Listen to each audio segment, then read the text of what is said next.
भगवान श्री कृष्ण की आह्लादिनी शक्ति राधा रानी के जन्म और विवाह पर शिव पुराण कथावाचक प्रदीप मिश्रा द्वारा की गई टिप्पणी और लगातार प्रदीप मिश्रा द्वारा दी जा रही सफाई के बाद ब्रजवासियों, संतों, महंतों, धर्माचार्यों में उबाल है। प्रदीप मिश्रा को लेकर ब्रज के प्रमुख मंदिरों के जुड़े धर्माचार्यों और संतों की एक बैठक मथुरा श्रीजी बाबा आश्रम में संपन्न हुई, जिसमें प्रदीप मिश्रा द्वारा माफी न मांगने तक लड़ाई कानूनी और विरोध के रूप में जारी रखने पर विचार मंथन किया। संतों, महंतों, धर्माचार्यों, भागवताचार्य ने कहा कि प्रदीप मिश्रा को धर्म ग्रंथों का बोध नहीं, वह तो टोना टोटके की जानकारी देने वाले हैं। इस संबंध में भागवताचार्य रमाकांत गोस्वामी ने कहा कि प्रदीप मिश्रा मठ स्थित भांडीर बन जाएं और वहां जाकर देखें कि भगवान कृष्ण और राधा रानी की शादी कैसे हुई, किसके साथ हुई और किसने कराई। उन्होंने कहा, अभी विरोध के बाद प्रदीप मिश्रा ने सफाई देते हुए राधा जी को मां कहा है, जिस पर निशाना साधते हुए रमाकांत गोस्वामी ने कहा कि प्रदीप मिश्रा पहले ये बताएं कि वह किस राधा रानी को अपनी मां बोल रहे हैं। भगवान कृष्ण के साथ विवाह होने वाली राधा जी को मां बोल रहे हैं या फिर उस राधा को जिसकी शादी घोष से हुई थी। रमाकांत गोस्वामी अगर हम बात करें तो प्रदीप मिश्रा का कहना है कि उन्होंने जो बात कही है वो तर्क संगत है, धर्म संगत है, शास्त्रों में उसका उल्लेख मिलता है। अब आगे क्या रणनीति है आप लोगों की? पहले उन्होंने कहा राधा की ससुराल छाता के पास, सास का नाम ये, पति का नाम ये, ननद का नाम ये। अब कह रहे हैं राधा मेरी माता है। पहले वो बतावें कि अयन की पत्नी राधा उनकी माता है कि कृष्ण की पत्नी उनकी माता है, उनकी माता का कौन सा पति है ये निर्णय करें। वो ब्रह्मवैवर्त पुराण की कह रहे हैं, तो ब्रह्मवैवर्त पुराण में छाया राधा का विवाह हुआ है। जो आराध्या राधा है वो तो कृष्ण की ही पत्नी है। शिव पुराण में भी लिखा है तीनों देवियों के बारे में कि जानकी जी का जन्म जनक जी के यहाँ होगा, राम जी से विवाह होगा। पार्वती जी का जन्म हिमालय के यहाँ होगा, शिव से विवाह होगा। और राधा रानी का जन्म श्री वृषभान जी के यहाँ होगा और कृष्ण की वो पत्नी होंगी। ये शिव पुराण में लिखा है, जिस शिव पुराण को वो बांटते हैं। गर्ग संहिता में सीधा वर्णन है। ब्रह्मा जी महाराज आए हैं, भांडीर वन में राधा कृष्ण का विवाह कराया है। दुनिया आज भी जानती है बरसाने से निमंत्रण जाता है नंदगाम, ना कि अयन के गांव। नंदगाम होली का निमंत्रण जाता है, नंदगाम से लोग होली खेलने आते हैं और वो ही विवाह होता है जो एक ससुराल में होता है। नंदगांव के कृष्ण कन्हैया, बरसाने की राधा।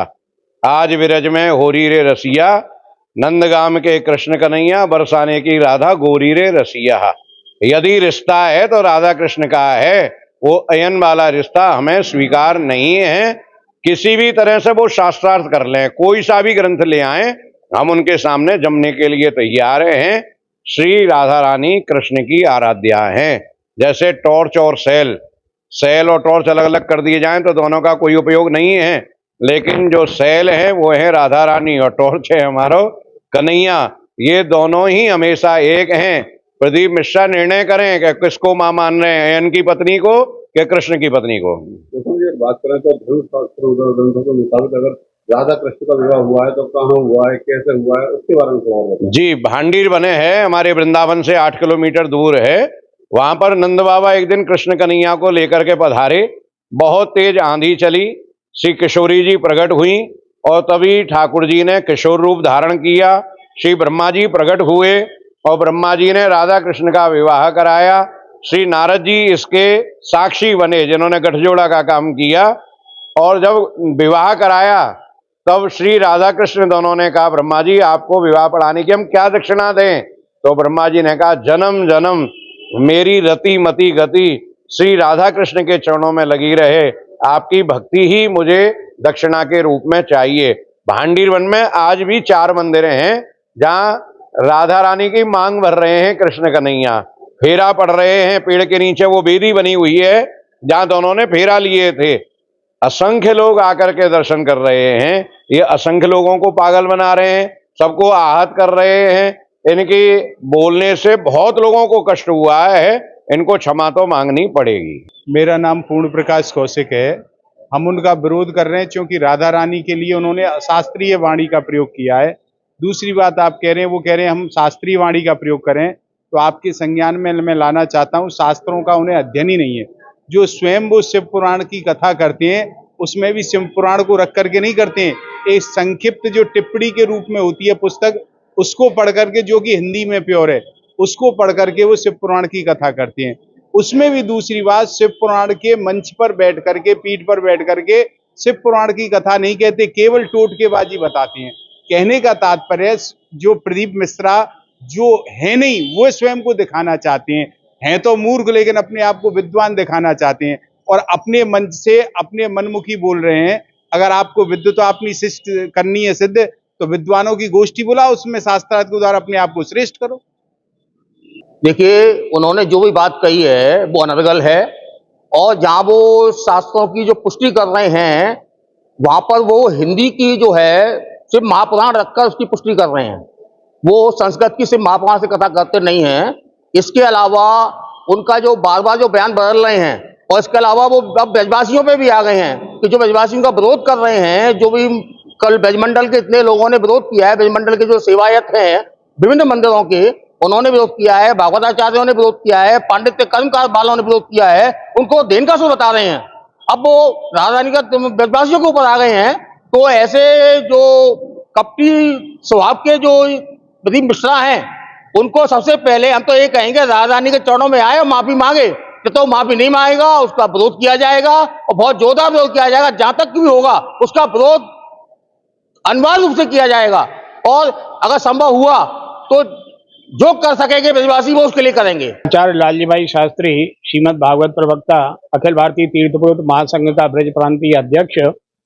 जैसा कि अभी हमने सुना कि प्रदीप मिश्रा जी ने श्री राधा जी के लिए जो शब्दावली का प्रयोग किया है, वह बहुत ही घृणित कार्य किया है। यदि उनको किसी विषय पर चर्चा करनी है तो वो ब्रज में आए। जब उनको यही पता नहीं है कि उन्होंने ग्रंथों का दर्शन ही नहीं किया कि किस ग्रंथ में कौन सी बात है, अनर्गल चाहे जो बोल रहे हैं। हमारे ब्रजवासियों में इतना आक्रोश है, इतना आक्रोश है। यदि उन्होंने ब्रजवासियों को धेनुकासुर बताया है तो धेनुकासुर से मिलकर के बताएं। वो धेनुकासुर उसकी क्या गति करते हैं और उसको जरा भी भान नहीं है। ऐसे वक्ता को वक्तव्य देने का कोई भी अधिकार नहीं है, व्यास आसन पर बैठने का अधिकार नहीं है। व्यास आसन पर बैठने वाले तो बड़े विनम्र होते हैं, शास्त्र सम्मत होते हैं। पहले वो शास्त्रों का अध्ययन करें और अध्ययन करने के बाद में कुछ बोलने का प्रयास करें। हमारे ब्रज में भांडीर वन में श्री राधा रानी और भगवान कृष्ण का विवाह गर्ग संहिता में वर्णन है, ब्रह्मा जी ने कराया है, न कि और न किसी से। और रावल तो वृषभान जी का ससुराल है और वहां पर राधा रानी का जन्म हुआ है। बरसाना तो वृषभान जी का घर है, राधा रानी का घर है। और राधा रानी के घर पर आप कहते हो कि साल में एक बार आई, उसके लिए उसका एक बरसाना कहा गया है। ये बहुत ही अनुचित बात है और हम उनको चैलेंज करते हैं, यदि वो शास्त्रार्थ करना चाहते हैं तो ब्रज में आए और ब्रज में आकर के ब्रजवासियों से, ब्रजजनों से कुछ सीखें और सीख करके फिर वक्तव्य दें। वो तो कहते हैं कि उन्होंने जो बात कही है शास्त्रों के मुताबिक, शास्त्र में लिखा हुआ है। हाँ, तो वो शास्त्र में लिखा हुआ है तो वो शास्त्रों को ले आए। और यहाँ हमारे ब्रज में जितने भी शास्त्र हैं, जितने भी आचार्य हैं, जितने भी हमारे विद्वान हैं, वो उनके साथ में शास्त्रार्थ करने को तैयार हैं। आइए, स्वागत है। लगातार देखा जाता है कि हिंदू देवी देवताओं को टारगेट किया जाता है। सभी जो दूसरे समुदाय के लोग होते हैं वो करते हैं। यहाँ तो खुद जो हिंदू हैं, धर्मगुरु हैं, उन्होंने इस तरीके की बात कही है। हमारे आचार्यों ने कहा है कि संगे शक्ति कलौ युगे, कलयुग में संगठन ही शक्ति है। और ये विघटन फैला रहे हैं, ये सनातन धर्म को समझते नहीं है और सनातन धर्मावलंबी भी नहीं है। अगर ये सनातन धर्मावलंबी हैं तो संगे शक्ति कलौ युगे का भावार्थ समझें और ये संगठन के ओर अग्रसर हों, न कि विघटन की ओर। ये विघटन की ओर ले जा रहे हैं हमारे सनातन धर्म को, हमारे हिंदू समाज को ये विघटन कराने का प्रयास कर रहे हैं। ये किसी भी प्रकार से क्षम्य नहीं है, इनका अपराध कभी भी कदापि क्षम्य नहीं है। इनको ब्रज में आकर के या तो माफी मांगनी चाहिए, शास्त्रार्थ करना चाहिए, अथवा परिणाम के लिए भगवान साक्षी है। क्या नाम है आपका? मेरा नाम दीपक शास्त्री। बात करें तो प्रदीप मिश्रा का लगातार विरोध बढ़ता जा रहा है। प्रदीप मिश्रा अपनी गलती मानने को तैयार नहीं है। उनका कहना है कि शास्त्रों के मुताबिक उन्होंने बात कही है। देखिए, प्रदीप मिश्रा जी जो बोलते हैं बिल्कुल अनर्गल बोलते हैं, और शिव पुराण के अंदर ये बिल्कुल नहीं लिखा गया है कि आपको तुलसी में गन्ना का रस डालना है, ये डालना है, वो डालना है। ऐसा कुछ नहीं है। और वो व्यासपीठ से बहुत अनुचित बयान बोल रहे हैं, अनुचित वक्तव्य है उनका, और उनको इस व्यासपीठ का पूरा ध्यान रखना चाहिए। और ये है क्या है, हम उनका पूरा विरोध करेंगे, जहाँ तक होगा वहाँ तक उनका विरोध करेंगे, क्योंकि हमारी आराध्य श्री राधा रानी जी के लिए उन्होंने जो बोला है बहुत ही अनुचित बोला है।